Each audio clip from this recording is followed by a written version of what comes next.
पढ़ोगे लिखोगे तो बनोगे नवाब। खेलोगे कूदोगे तो होगे खराब।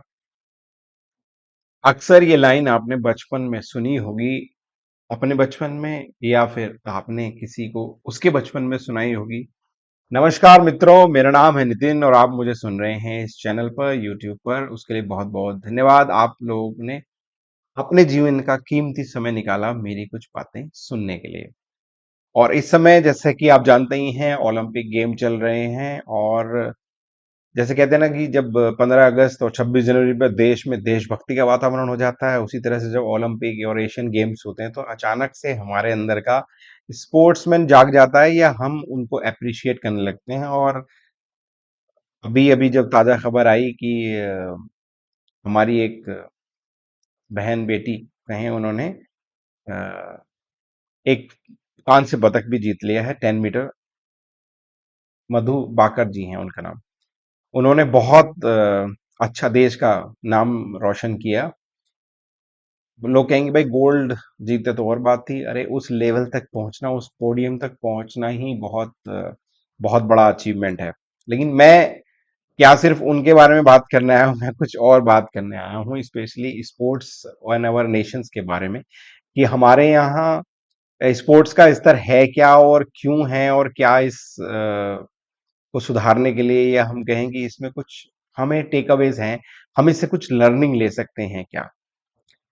तो आप देखेंगे कि हमारा देश, अगर वैसे तो हम पांचवे इकोनॉमी होने का दम भर रहे हैं कि हम दुनिया की पांचवी इकोनॉमी बन गए हैं, मगर आप अगर स्पोर्ट्स के नजरिए से देखेंगे तो हम बिलो एवरेज जो नेशंस हैं उनकी श्रेणी में आते हैं। जी हाँ दोस्तों, एक एक दो दो पदक आप देखते हैं कि हम 10 की टैली पर भी नहीं पहुंच पाते। दो फिगर पहुंचने को तरस गए हैं, मतलब कई दशक बीत गए और हमें लगता है कि भाई पता नहीं वो कब समय आएगा जब हम स्पोर्ट्स नेशन के रूप में डेवलप होंगे। आखिर जरूरत क्या है इसकी, भाई स्पोर्ट्स में हमारा होना चाहिए, क्या होना चाहिए, अल्टीमेटली मकसद क्या है। आप ये जानिए कि अगर आपको किसी देश के हेल्थ का, वहां के यूथ का अगर सैंपल सर्वे करना हो कि वहां का जो युवा वर्ग है उसकी शारीरिक स्वास्थ्य, उसकी स्थिति क्या है, तो ये सिर्फ इसी से जानने को मिल जाएगा कि वहां पे जो ओलंपिक में या उनके जो एशियन गेम्स में या ओवरऑल स्पोर्ट्स में कैसा वो परफॉर्म करते हैं। जैसे कि हमें अगर बॉडी को पूरा चेक करना हो, जो डॉक्टर लिख देता है ना कि भाई ब्लड सैंपल करा लो, भाई खून की जांच से, खून के और आपके यूरिन की जांच से पता लग जाता है कि आपकी ओवरऑल हेल्थ क्या है। उसके बाद फिर अगर जरूरत होती है तो आपके किसी ऑर्गन्स के टेस्ट किए जाते हैं। उसी तरह से ये एक सैंपल सर्वे की तरह होता है कि ओवरऑल देश में स्वास्थ्य की स्थिति क्या है, या हमारे यूथ का माइंडसेट कैसा है, या उनकी बॉडी किस तरह से परफॉर्म कर रही है, उत्साह कितना है, जोश कितना है, उनके अंदर स्टेमिना कितना है, उनके अंदर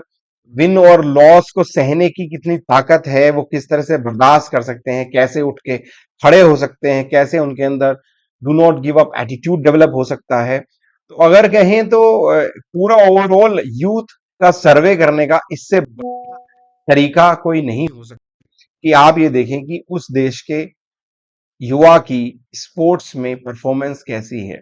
और अब आप इस से समझ ही गए होंगे, ये कटाक्ष भी कुछ लोग समझ रहे होंगे इसके, कि भाई जब हम 10 के फिगर पर भी नहीं पहुंच पाते तो हमारा ओवरऑल स्थिति क्या है। ये तो है स्थिति कि भाई ये तो बुखार है या किसी की तबीयत खराब है, ये तो हमें पता है, तुम हमें क्या नई चीज बता रहे हो, आप क्या हमें नई चीज बता रहे हो, ये तो हमें दिख रहा है।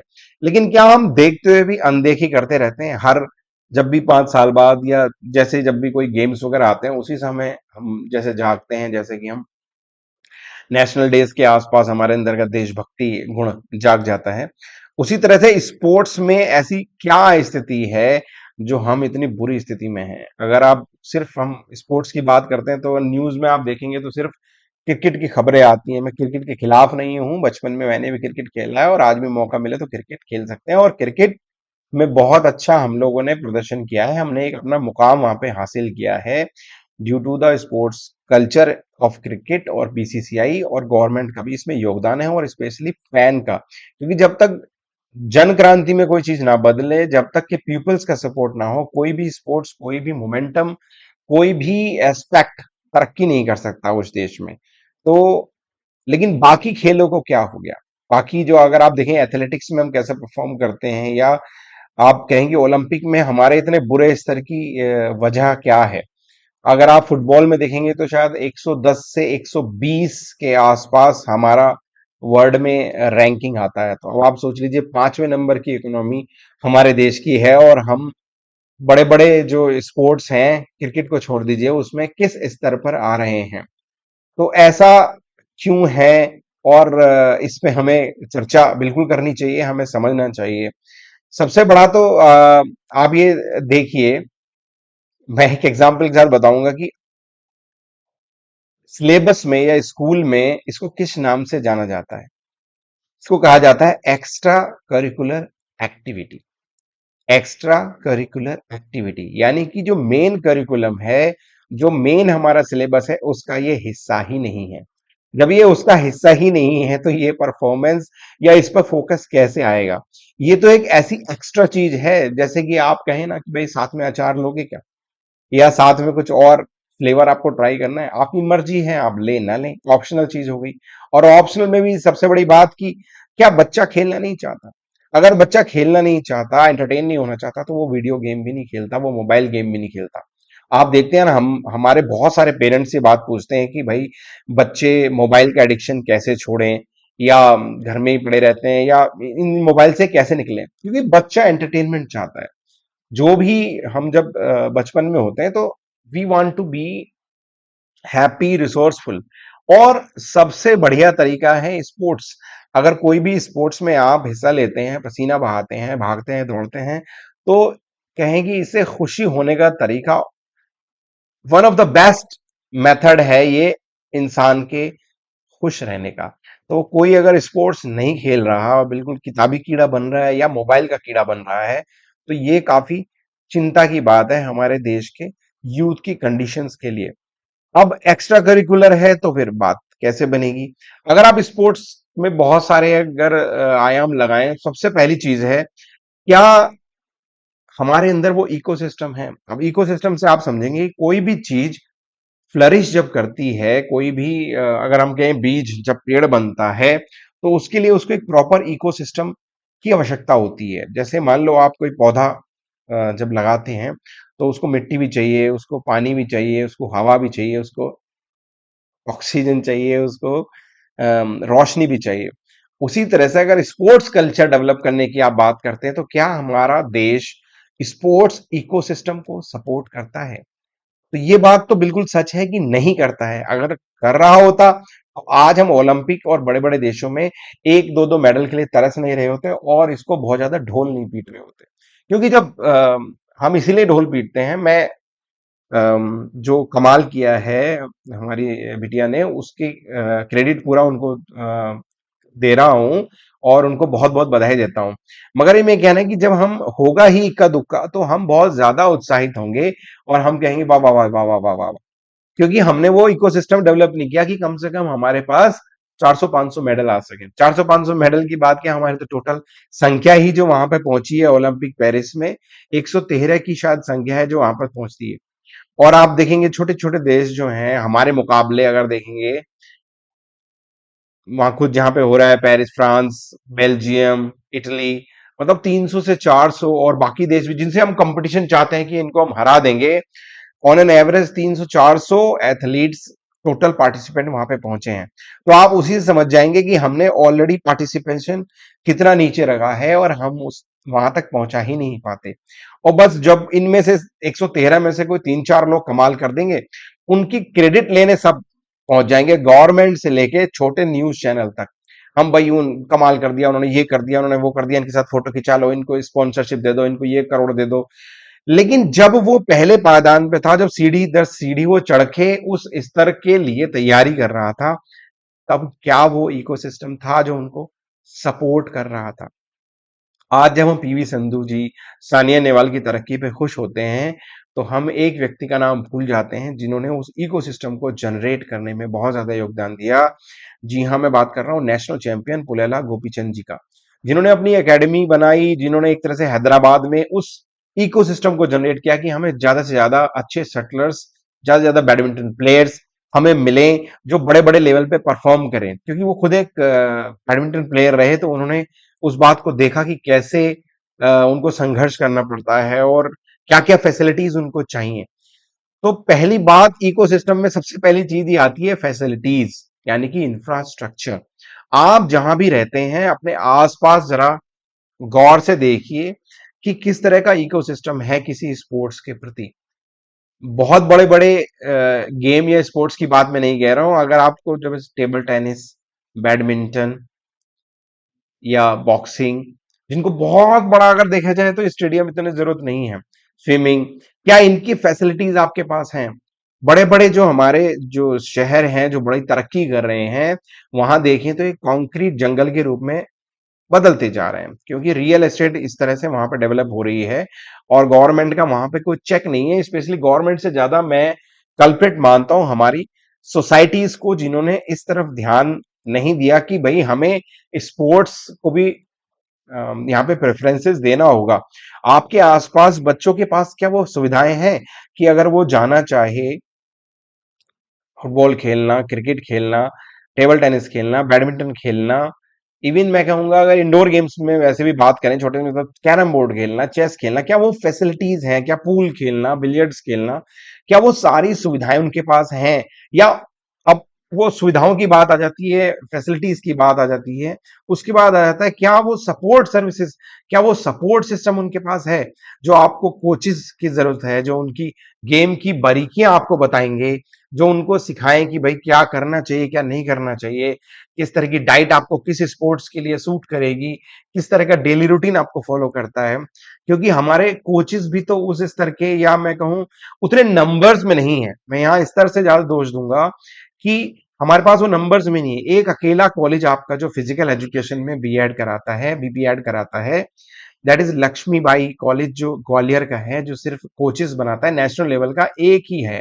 बाकी एक दो छुटमुट हैं दूसरी जगह में, जैसे पंजाब में है, दूसरी यूनिवर्सिटी ने कोशिश की है, लेकिन आप देखिए कि इतने बड़े देश में आप एक ही बड़ा कॉलेज जो बन पाया, जो फिजिकल एजुकेशन को प्रमोट कर पा रहा है, क्योंकि वो फिजिकल एजुकेशन और स्पोर्ट्स हमारे देश में एक्स्ट्रा कोरिकुलर एक्टिविटीज में से आती हैं। जो चीज एक्स्ट्रा ही है तो फिर तो एक्स्ट्रा मांगने पे ही मिलेगी, या आपको एक्स्ट्रा एफर्ट करना होगा।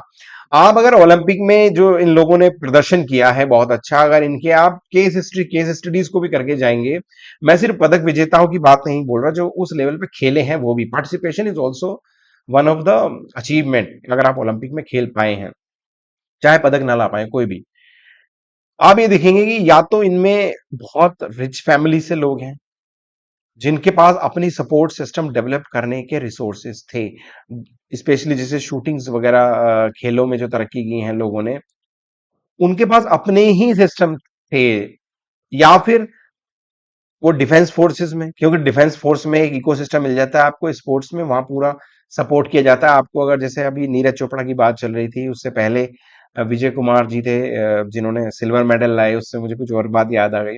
फिर हमारे मेजर राज्यवर्धन सिंह राठौड़, जो बाद में लेफ्टिनेंट कर्नल बने, वो एक उस सिस्टम पहुंचे। और भी बड़े बड़े प्लेयर्स जो हमारे डिफेंस फोर्सेस ने दिए हैं, क्योंकि वहां पे स्पोर्ट्स को बढ़ावा देने के लिए एक तरह से उनकी डाइट हो, एक उनको पेमेंट तो मिल ही रही है।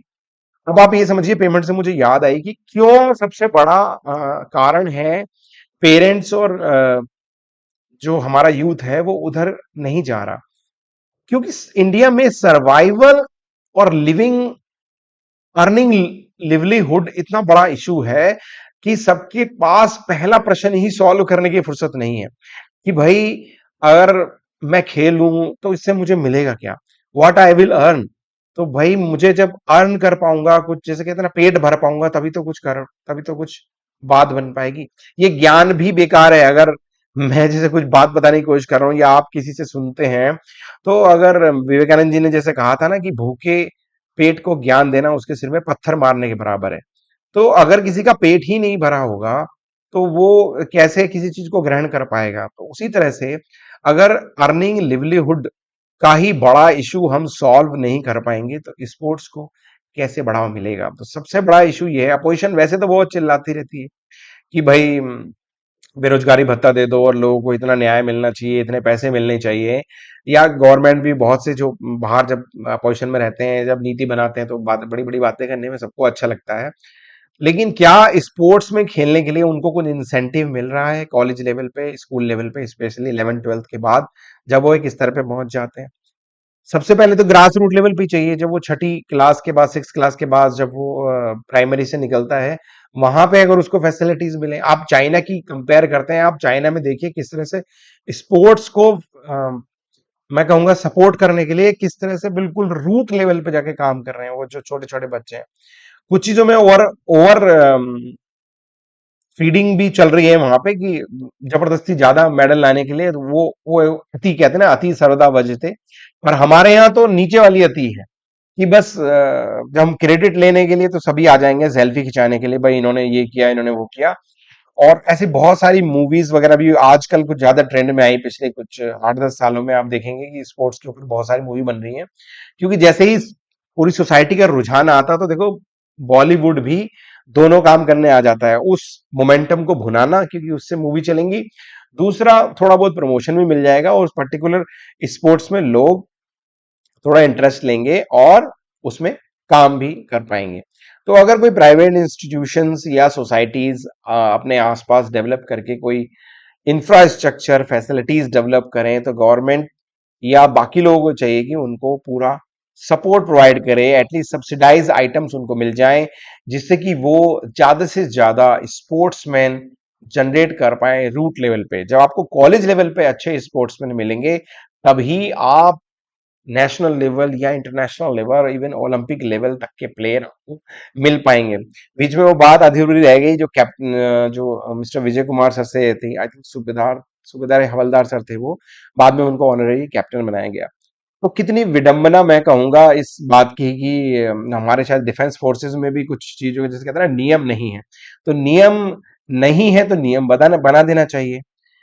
जो विजय कुमार जी हैं, जब उन्होंने सिल्वर मेडल लाए वो शूटिंग में ओलंपिक में, तो शायद इससे बड़ा वो कोई कारनामा अपने स्पोर्ट्स में क्या कर सकते थे? भाई सिल्वर या गोल्ड, उससे ऊपर तो आप नहीं पहुंच सकते ना। लेकिन उसके बावजूद भी उनको वो रैंक मिली जो ऑनररी कैप्टन हमारे यहाँ कहा जाता है आर्मी में। जो जो मिनिमम जूनियर अफसर जहां पे ज्वाइन करता है, उससे नीचे का एक लेवल होता है वो। जो नॉर्मली, जो अगर जिसने बहुत ज्यादा सर्विस की है, वो उस लेवल से रिटायर हो ही जाएगा। अगर जो एक लंबे समय जो 57 साल तक करते हैं, तो उनमें से 90% लोग बन ही जाते हैं। तो मुझे बड़ी हैरानी होती है जब हम सचिन तेंदुलकर जी को ग्रुप कैप्टन बना सकते हैं, जब हम क्या नाम था हमारे, हाँ, एम एस धोनी सर को कर्नल बना सकते हैं ऑनररी। तो ग्रुप कैप्टन या ऑनररी कर्नल क्यों नहीं बनाया जा सकता था विजय कुमार जी को? ये बड़ी बीच में मुझे याद आ गई उस बात से कि वो काफी उस समय क्षुब्ध भी हुए थे, पर क्या करें बेचारे। जैसे कहते हैं ना, रूल रेगुलेशन बंधा होता है, और डिफेंस फोर्स का बंदा तो वैसे ही भाई, यस सर, जो हुकुम मेरे आका, मतलब उससे बड़ा वो अचीवमेंट नहीं कर सकते थे। अब अगर उन्हें किसी चक्र वगैरह से अगर सुशोभित कर दिया जाता, तो शायद वो और उनके लिए बड़ा सम्मान होता। तो मैं ये कहूंगा कि हमारे यहाँ क्रेडिट रेस तो बहुत ज्यादा है, क्रेडिट लेने के लिए बहुत ज्यादा लोग आ जाते हैं जब इंडिविजुअल उस लेवल पर परफॉर्म कर जाता है। ये शायद बीच में सानिया नेहवाल जी या इन्होंने भी कुछ इस तरह की बात कही थी कि जब हमें एक्चुअल सपोर्ट चाहिए, जब वो बिल्कुल हम बीज लेवल पे होते हैं, उस समय कोई सर्विसेज हमारे यहाँ नहीं है। मैं यहाँ सिर्फ गवर्नमेंट की बात नहीं कर रहा, एज ए सोसाइटी होल हमारे यहाँ स्पोर्ट्स को सपोर्ट नहीं किया जाता। क्योंकि हमारे यहाँ बस ये है, पढ़ो पढ़ो, पढ़ोगे लिखोगे तो बनोगे नवाब, खेलोगे कूदोगे तो बनोगे खराब। क्योंकि उन्हें ये लगता है कि लाइवलीहुड की जो चैलेंज है वो शायद इससे सॉल्व नहीं हो पाएगा। और ये कुछ हद तक सही भी है, क्योंकि हमारा इकोसिस्टम ऐसा नहीं है। बहुत से लोग जो सिर्फ खेलते रहते हैं, बड़ी जान लगाते हैं उसमें, अपना शरीर खपाने वाला काम है ये। और अगर वो कहीं लेवल तक नहीं पहुंच पाते, तो बाद में उनको बहुत संघर्ष करना पड़ता है। क्योंकि हमारे यहाँ जब बड़े बड़े क्रिकेटर्स को, या जो नेशनल लेवल पे खेले हैं, उन्हीं को ही सम्मान देकर उनको कोई डीएसपी बनाया जाता है, या उस रैंक में ग्रेड 1 की जॉब दी जाती है। आप स्टेट लेवल पे खेले, या आप भाई उस लेवल तक नहीं पहुंच पाए, नेशनल लेवल तक नहीं पहुंच पाए, तो वो भी आपके पास लाइवलीहुड का बहुत बड़ा चैलेंज सॉल्व नहीं हो पाता। इसमें एटलीस्ट गवर्नमेंट इतना कर सकती है कि एटलीस्ट ग्रेड 2, मैं कहूंगा अगर नहीं बस किए तो जो स्टेट लेवल या वहां तक भी खेले तो एटलीस्ट उनको ग्रुप C का तो कम से कम पेमेंट या कहीं ना कहीं उनको डिप्लॉय करें। इतना उनको इतना तो हक बनता है उनका। अगर उन्होंने स्पोर्ट्स में जोर लगाए हैं इतने वीक इकोसिस्टम होने के बावजूद। कितने रेजिडेंशियल एकेडमीज हमारी हैं, अब देखो प्राइवेट कुछ संस्थाओं ने ये बातें शुरू की हैं, लेकिन उनकी इतनी हाई फीस है जो कि आम जो हमारा जो नॉर्मल कॉमन किड है वो शायद अफोर्ड नहीं कर सकता। वहां फिर मैं यही कहूंगा कि जो बहुत बड़े रिच फैमिलीज हैं जो इन स्पोर्ट्स तक पहुंच पा रहे हैं, बड़े बड़े लेवल पे खेल पा रहे हैं, उन्हीं को ही वो फैसिलिटीज मिल पाती हैं।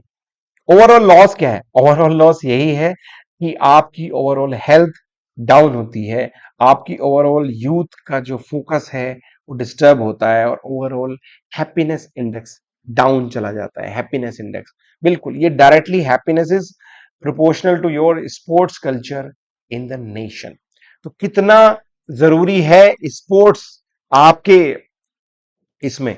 तो एजुकेशन में ये एक्स्ट्रा करिकुलर ना हो कि इसका मेन करिकुलम का पार्ट बनाया जाए, या इवन जो ऑप्शनल भी ले कम से कम उसको तो एक मेन करिकुलम में ऐड करके उसको मार्किंग की जाए। एजुकेशन भी जरूरी है, मैं ये नहीं कहूंगा जो सिर्फ स्पोर्ट्स वगैरह में जा रहे हैं उनको एजुकेशन ध्यान ना दे। आपने एक इंग्लिश मूवी अगर देखी हो, आई थिंक कोच कॉर्नर थी, तो उसमें ये दिखाया गया कि वो एक पर्टिकुलर बास्केट बॉल की टीम तैयार करते हैं, लेकिन वो एजुकेशन में बहुत बुरी स्तर होती है क्योंकि बहुत बिलो क्लास लड़के होते हैं वो, लेकिन वो उनकी एजुकेशन पे भी काम करता है उसको रेस्ट्रिक्ट करके। तो एक बैलेंस बनाने की बात है कि भाई आपको एजुकेशन भी चाहिए। हमारे यहाँ भी आपने देखा होगा बहुत से लोग जो स्पोर्ट्स में चले जाते हैं वो एजुकेशन को बिल्कुल दरकिनार कर देते हैं।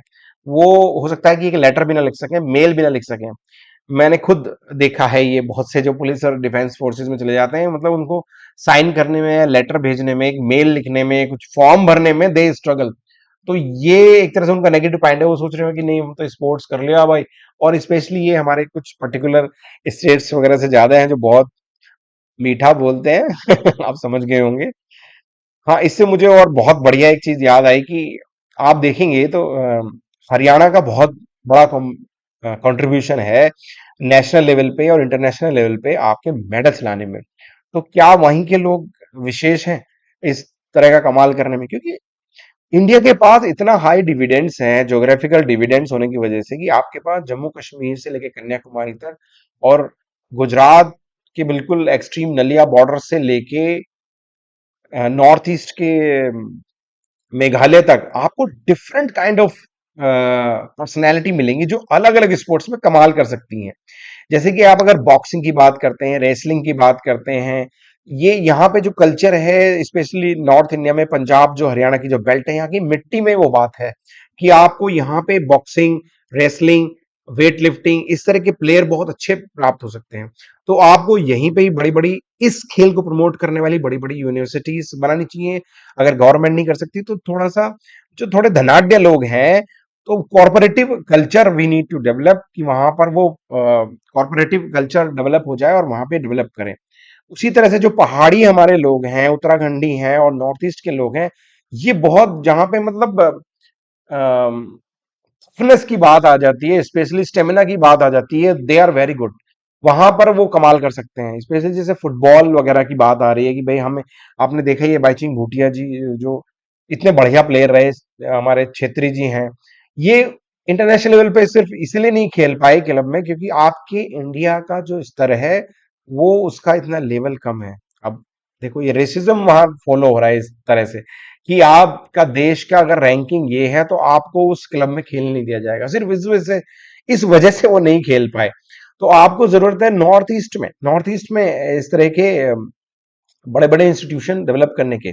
सिर्फ एक बीसीसीआई ने जिस तरह से मॉडल अपनाया, उन्होंने क्रिकेट को एक तरह मैं कहूँ कंट्रोल ही कर लिया, है ही वो बोर्ड ऑफ कंट्रोल। उसी तरह से आपको नॉर्थ ईस्ट में जो दूसरे स्पोर्ट्स हैं उसके लिए वहां पे हेडक्वार्टर बनाइए और वहां पे टैलेंट को खोजिए। वहां पर वो जब एक बार इकोसिस्टम बन जाएगा, बच्चे अपने आप आ जाएंगे। देखो किड्स, यूथ ऑलरेडी हैं, टैलेंटेड ऑलरेडी हैं, बस उनको वो प्लेटफॉर्म देने की जरूरत है। प्लेटफॉर्म वो नहीं मिल पाता है, इसी वजह से हमारा देश बहुत बहुत नीचे पायदान पर है, और इसीलिए हैप्पीनेस इंडेक्स पर भी बहुत नीचे है। और मैं ये कहूंगा कि इकोनॉमी में सिर्फ आप पैसों में तरक्की कर रहे हैं, अगर जब तक आप हैप्पीनेस इंडेक्स में तरक्की नहीं करेंगे तो ओवरऑल ग्रोथ हमारी एक तरह से बेमानी हो जाएगी।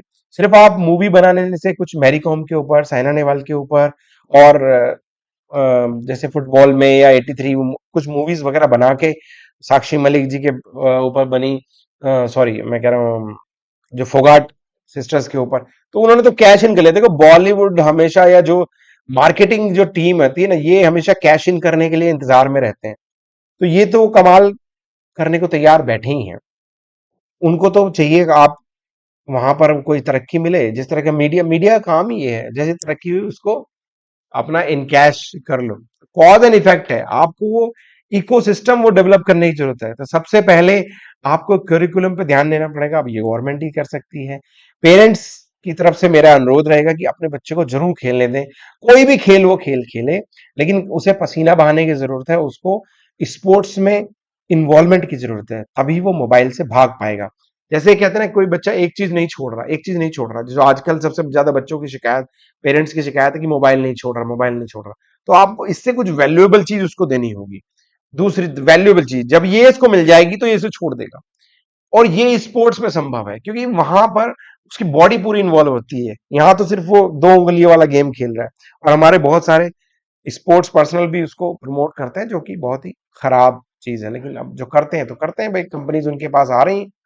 लेकिन ऐसे भी हमारे पास प्लेयर्स रहे हैं जिन्होंने चाहे सिगरेट के, पान तंबाकू के, दारू के, इनके ऐड करने से मना कर दिया, क्योंकि they sit at the higher pedestal, वो अपने वैल्यू सिस्टम उनके ऊंचे हैं इतने। ये बात भी गवर्नमेंट चाहे तो, भाई गवर्नमेंट का क्या, लाइसेंसिंग बनाना, रूल रेगुलेशन तो बना ही सकती है। तो आप ही कह सकते हैं, अगर किसी को आपने चक्कर दिया या कुछ एक बड़े पद्म विभूषण दिया, उस लेवल पे गए, अर्जुन पुरस्कार दिया, तो आप भाई ये पर्टिकुलर चीजें नहीं कर सकते। ब्रांड की बात नहीं कर रहा हूँ, कि कुछ चीजें जो यूथ के हेल्थ के लिए नुकसानदायक है, कि अगर आप ये करेंगे तो ये आपसे छिन जाएगा। ये एक डेटरेंट के रूप में काम करेगा, कि जो सिर्फ पैसे के पीछे भागने से वो गलत दिशा में ना मोटिवेट कर दे हमारे यूथ को। इंफ्रास्ट्रक्चर मैं मानता हूं बहुत कमी है, बहुत काम करने की जरूरत है इसमें। ये cooperative culture we need to develop, जो सोसाइटी पूरी इकट्ठी होके वहां पर, कि भाई स्टेडियम टाइप बनाया जाए, या इवन मैं कह रहा हूँ ग्रुप लेवल के जो टीम अगर गेम्स होते हैं, अगर उसमें ना भी हो तो एक्चुअली इंडिविजुअल लेवल के जो गेम्स होते हैं उसको आप ज्यादा प्रमोट कर सकते हैं। और ये एक फिनोमेना आपने देखा होगा, जो ये हमारे ओलंपिक लेवल पे जो ज्यादातर पदक लाते हैं या जो बड़े लेवल पे आते हैं, तो इंडिविजुअल इवेंट ज्यादा है। तो हमारे यहाँ अगर देखेंगे तो इंडिविजुअल इंडिविजुअल का दम में ज्यादा है, वो वहां तक पहुंच रहे हैं। और आप एक एक करके केस स्टडीज करेंगे, इतना समय हमारे पास नहीं है। अगर आप देखेंगे तो इन लोगों की अपनी जर्नी ज्यादा रही है, जबकि हमारे यहाँ इकोसिस्टम बहुत वीक रहा है। इंडिविजुअल ने एक तरह से कहें उस बैरियर को तोड़ के वो वहां तक पहुंचे हैं। तो हमें जरूरत है, जब ज्यादा से ज्यादा, जब आप इकोसिस्टम ऐसा बना देंगे, जो ज्यादा स्पोर्ट्समैन अपने आप ही प्रमोट होकर ऊपर आएंगे, और आपको मेडल्स डबल फिगर में नहीं, 3 फिगर में भी पहुंच सकते हैं। तो आपको एम्प्लॉयमेंट देने की जरूरत है, उनको एटलीस्ट लिवलीहुड की समस्या ना हो। यहाँ गवर्नमेंट काम कर सकती है, जब आप 5 किलो राशन दे सकते हो किसी को, उज्ज्वला में सिलेंडर बांट सकते हो। तो स्पोर्ट्स के लिए बढ़ावा करने के लिए आप जिस तरह से मिड डे मील योजना है, इस तरह से आप sports canteen kind of system generate कर सकते हो, जहां पे स्पोर्ट्स पर्सनल को अपनी डाइट मिले, और एटलीस्ट जो उनकी डेली रिक्वायरमेंट की चीजें, ज्यादा से ज्यादा कॉलेज ऐसे खुलें जो उनको सपोर्ट करें, जहां पे वो फैसिलिटीज यूटिलाइज कर सकें और वहां खेल सकें। उसी तरह से ऐसे बहुत सारे उपाय हैं, जिनको आपको एक एक करके वहां तक पहुंचना पड़ेगा। एक एक कदम जब आप चलेंगे, तो जैसे कहते हैं ना, कि अगर 100 लोग 100 कदम चल जाएं, तो टोटल सोसाइटी आपके कितने, 100 गुणा 100 हो जाएगा, 10,000 कदम हो जाएंगे। तो as a society, as a whole, we need to develop our self, we need to develop an ecosystem. सबसे पहले फिर से मैं कहूंगा उनको बहुत बहुत बधाई, और मैं आशा करता हूं कि इस बार हम ज्यादा मेडल लाएंगे, ओलंपिक लेवल पे भी। और हम यहाँ सिर्फ रुक न जाएं, सिर्फ उनको ताली बजा के और कुछ लोगों को ही पुरस्कार देके इस बात को खत्म ना कर दें। हम देखें कि हम कैसे रूट लेवल से नए नए स्पोर्ट्स पर्सनल को बढ़ाएं और अगली बार हमारे 113 नहीं, कम से कम 500 लोग ओलंपिक में पार्टिसिपेशन के लिए पहुंचे। थोड़ा सा लंबा वीडियो हो गया है, मगर ठीक है, जब अपनी बात कहनी होती है तो पूरे कहनी जरूरी है, सारी चीज कवर हो जाए उसमें। और बाकी हम बातें करते रहेंगे इस टॉपिक पे। ओलंपिक गेम चल रहे हैं, एंजॉय कीजिए ओलंपिक्स का, इंडिविजुअल गेम्स का और स्पोर्ट्स, ग्रुप स्पोर्ट्स का भी। चैनल को लाइक करें, सब्सक्राइब करें, अपने ग्रुप्स में शेयर करें। बहुत बहुत धन्यवाद।